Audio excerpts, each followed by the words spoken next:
मनोज जरांगे पाटलांची उद्या बीडमध्ये सभा आहे आणि त्या सभेनिमित्त पोलीस देखील ॲक्शन मोडमध्ये आहेत. माझ्यासोबत पोलीस अधीक्षक नंदकुमार ठाकूर आहेत, त्यांच्याशी बातचीत करतो. ठाकूर साहेब, उद्या सभा आहे, त्यापूर्वी तुम्ही रूट मार्च वगैरे घेतला आहे. काय सध्याची सिच्युएशन आहे शहरामध्ये, काय परिस्थिती आहे? उद्याच्या सभेच्या अनुषंगाने शहरामध्ये परिस्थिती एकदम शांत आहे. कुठल्याही परिस्थितीचा तणाव नाही आहे. आम्ही बंदोबस्त चोख ठेवलेला आहे. नागरिकांमध्ये विश्वास राहावा आणि सभेच्या अनुषंगाने शांतता राहावी यासाठी आम्ही रूट मार्च घेतलेला आहे. त्याला चांगला प्रतिसाद मिळालेला आहे. आमचं समन्वय मराठा आयोजकांशी जे आहे, समन्वय समिती यांच्याशी योग्य प्रकारचं कोऑर्डिनेशन आहे. त्यांचे व्हॉलेंटियर्स यांचा देखील आम्ही बंदोबस्तामध्ये वापर करून घेत आहोत. सभेच्या नियोजनामध्ये, बंदोबस्तामध्ये ज्या ज्या गोष्टी आवश्यक आहे तर त्या गोष्टीची पूर्तता समन्वयक समितीने पूर्ण केलेली आहे. काही ठिकाणी आम्हाला CCTV कॅमेऱ्याची आवश्यकता होती, ती देखील त्यांनी फुलफिल केली आहे. त्याशिवाय आम्ही देखील आमच्याकडनं काही ठिकाणी CCTV लावणार आहोत. बंदोबस्त मोठ्या प्रमाणात ठेवलेला आहे. कुठल्याही प्रकारे अनुचित प्रकार घडू नये याची सर्वथा दक्षता पोलीस विभागाने घेतलेली आहे. साधारणतः किती पोलीस कर्मचारी उद्या बंदोबस्तात असतील? तुम्ही काही वारूम वगैरे इथं काही उपलब्ध करताय का?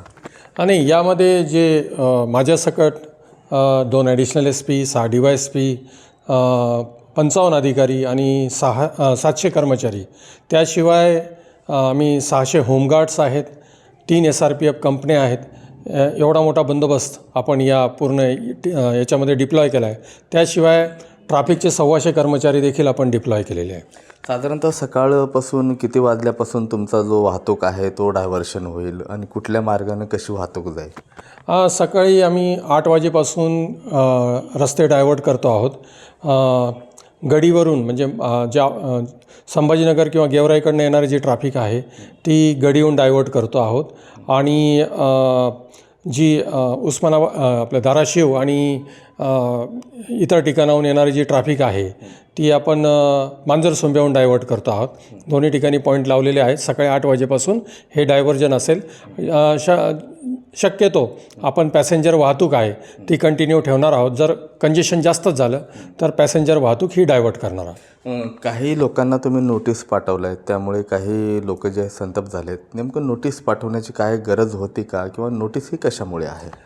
जी आपल्या बीड शहरामध्ये किंवा माजलगावमध्ये जी जाळपोळ झालेली आहे त्यामधले जे संशयित किंवा त्यातले जे आरोपी आहेत त्यांना आपण नोटिसा दिलेल्या आहेत. त्या नोटिसा म्हणजे प्रतिबंधक कारवाई आपण गेल्या 2 महिन्यापासून ती प्रतिबंधक कारवाई करतो आहोत. या सभेच्याच अनुषंगाने केली असं नाही आहे. जे आरोपी आहेत त्या आरोपींना आपण प्रतिबंधक कारवाई करतो आहोत. बीडचे शिक्षणाधिकारी आहेत नागनाथ शिंदे, त्यांचं एक पत्र व्हायरल होते की उद्या शाळा सर्वस्वी बंद आहेत.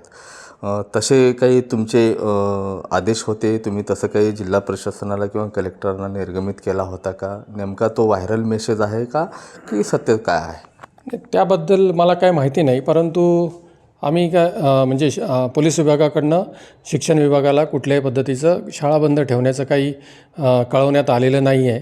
शाळा चालू राहिल्या असत्या तरी काही अडचण नाही. तसा काही प्रॉब्लेम येणार नाही आणि त्या बाबतीत मराठा समन्वयकांशी देखील आपली पॉझिटिव्ह चर्चा होती. त्याच्यामुळे शाळा बंद ठेवण्याची काही गरज नाही.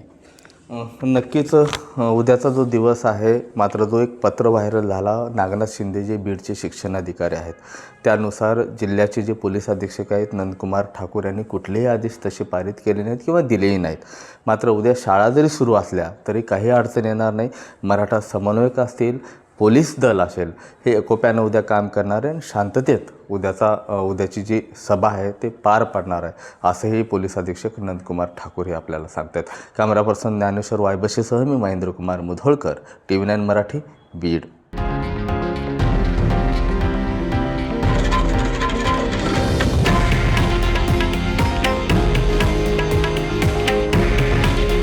हे आहे देशातील नंबर 1 न्यूज नेटवर्क आणि आपण पाहत आहात TV9 मराठी.